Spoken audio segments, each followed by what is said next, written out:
All right, let's talk about installing MySQL on Windows. It's a little bit different than doing it on a Mac. Aside from the fact that they're different operating systems, it's actually a little easier on Windows for once. Sometimes it's the other way around with some of the technical tools. So there is a page on the documentation. I'll include a link attached to this video. Installing MySQL on Windows. They give you a couple of different options, and the one that we're going to use is this installer method. So the first thing we have to do is download the installer. So there we are. And then we'll click download. We don't have to log in. We'll just start the download. We wait for that to finish. And all right, let's open it up.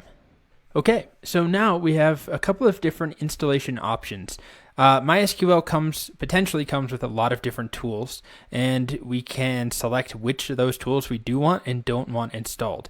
And normally I would say just do the developer default. However, if you do that, it is going to try and install a plugin for a piece of software called Visual Studio, which you may or may not have. You don't need it for this course.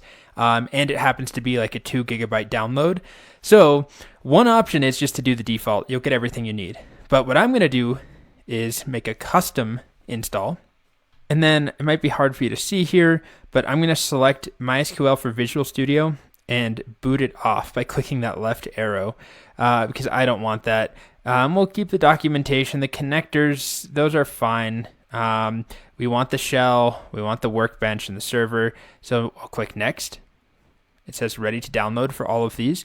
You may have some requirements that have to be installed as well. You might see a screen that says install these requirements, and it can do it automatically.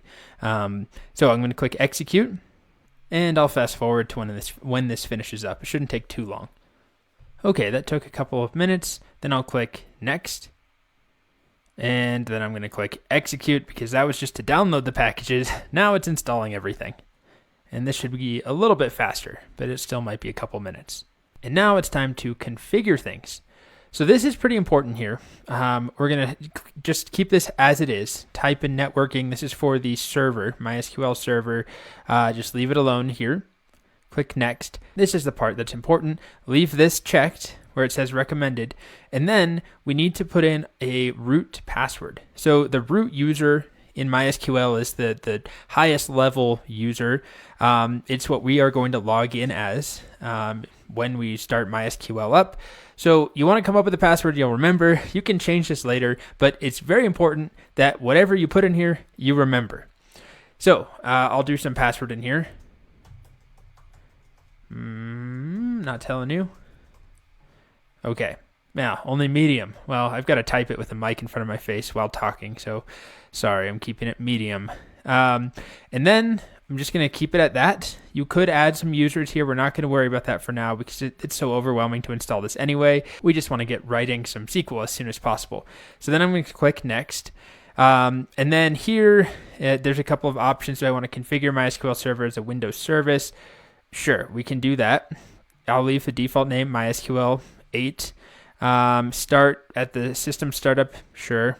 And I'm going to click next again, click next again, and then we're going to click execute.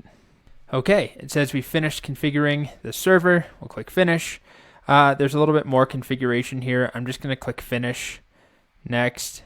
And then here, it's going to ask me to put in my username, root. I'm going to leave that and put in the password that we just came up with.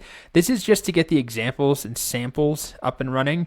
This is actually not required to use MySQL, but I'm going to put the password in there that I just set up. We'll check it. I get a check mark. That's good. Click next, and we'll click execute. And that should be it for configuration. We'll click finish. Nope. What am I missing now? There's still more configuration. Okay, installation complete.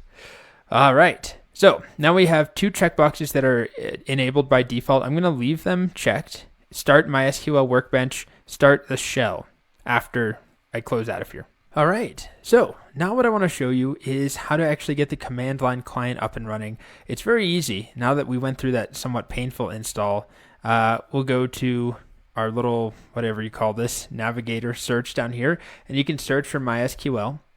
And what I want is the command line client. So it's going to ask me to enter my password.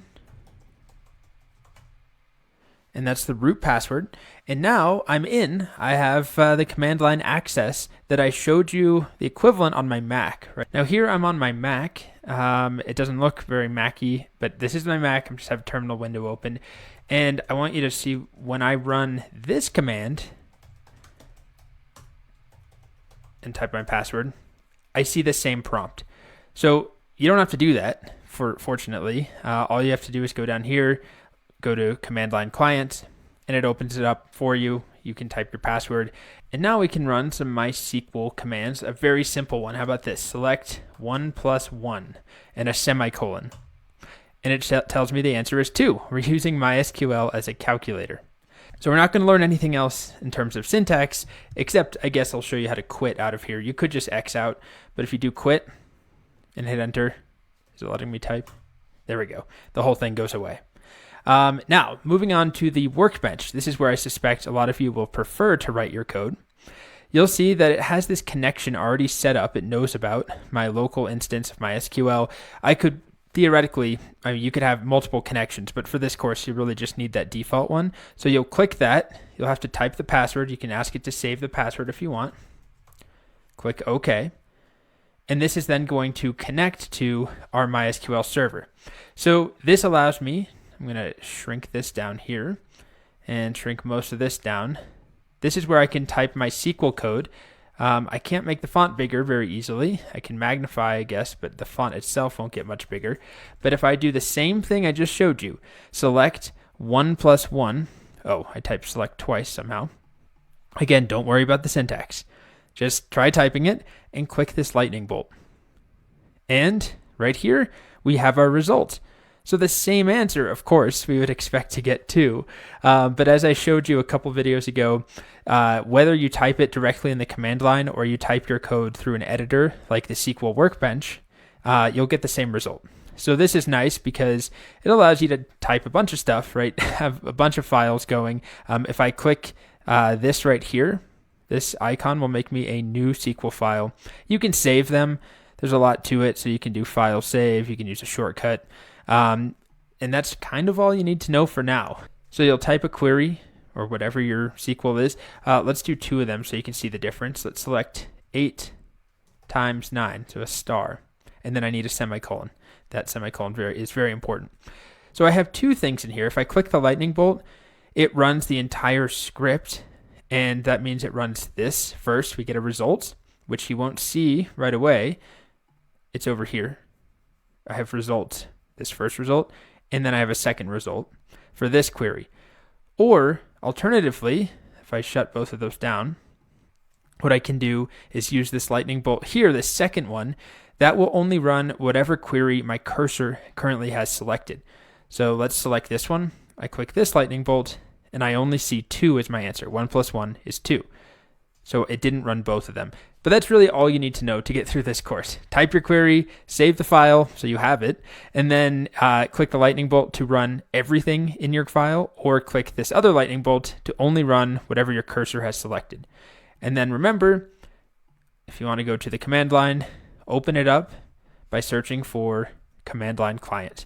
Type your root password that you configured, and now I can do the same thing. Select 1 + 1. And we see 2. All right. So that's it. We are installed. It looks a little bit different, of course, than what you'll see me using on my Mac in the course, but it's really, really similar. The installation process is a bit different, but now that we have Workbench installed, we have the server, we have the command line client, we are good to go. I hope you're still with me, still alive with a pulse. I know it's a lot.